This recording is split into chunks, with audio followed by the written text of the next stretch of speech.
খবরটি খুব খুশির, আলটিমেটলি তাহলে চ্যাম্পিয়ন্স ট্রফি হতে চলেছে। বাট বহুত কমপ্লিকেশন হে ভাই লোক, যা হতে চলেছে তাতে কি পাকিস্তানের ফিনান্সিয়াল দিক থেকে ক্ষতি নাকি লাভ হলো? সবাই জানতে আগ্রহী যে চ্যাম্পিয়ন্স ট্রফি হবে নাকি হবে না, কোথায় হবে, কিভাবে হবে, কখন হবে, ওয়ানডে হবে নাকি টি-20, ভারত খেলবে নাকি খেলবেই না, সমস্ত প্রশ্নের উত্তর নিয়ে চলে এসেছে আপনাদের প্রীতিশ। তার সাথে আপনাদের সকলকে স্বাগত জানাই ক্রিকেট স্ট্র্যাটেজিতে। 2024 সালে অনেক প্লেয়াররাই রিটায়ার নিয়েছেন, তবে সবাই বলছে আশ্বিনকে একটা ফেয়ারওয়েল ম্যাচ খেলানো উচিত ছিল।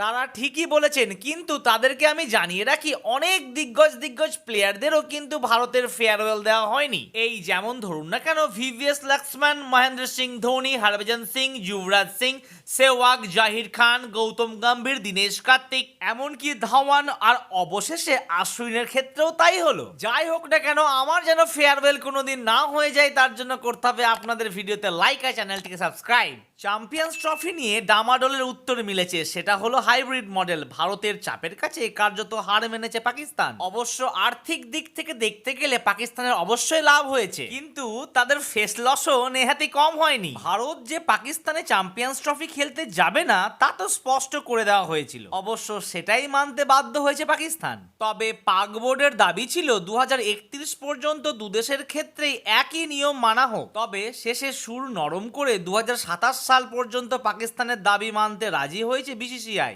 একই সঙ্গে 2025 সালে চ্যাম্পিয়ন্স ট্রফি, মহিলাদের বিশ্বকাপ এবং 2026 সালে পুরুষদের টি-20 বিশ্বকাপ, এই 3 টুর্নামেন্টে কার্যকর হবে হাইব্রিড মডেল। 2025 সালে মহিলাদের বিশ্বকাপ এবং 2026 সালে পুরুষদের টি-20 বিশ্বকাপ যথাক্রমে একক এবং যৌথভাবে আয়োজন করবে ভারত, কিন্তু পাকিস্তানের ম্যাচগুলি খেলতে হবে নিরপেক্ষ ভেন্যুতে। তবে হ্যাঁ, এবারে চ্যাম্পিয়ন্স ট্রফির ম্যাচগুলি কিন্তু ওয়ানডে হবে, অর্থাৎ 50 ওভারের। যাই হোক না কেন, দর্শকদের কিন্তু খুব মুশকিল হতে চলেছে। তার কারণ একটি, চ্যাম্পিয়ন্স ট্রফির টিকিটগুলি কিন্তু অনেক সময় অ্যাডভান্স কিনে নিতে হয়। ধরুন পাকিস্তান ফাইনাল ম্যাচটি অ্যারেঞ্জ করলো পাকিস্তানে, কিন্তু ভারত উঠে গেল ফাইনালে, তখন কি হবে?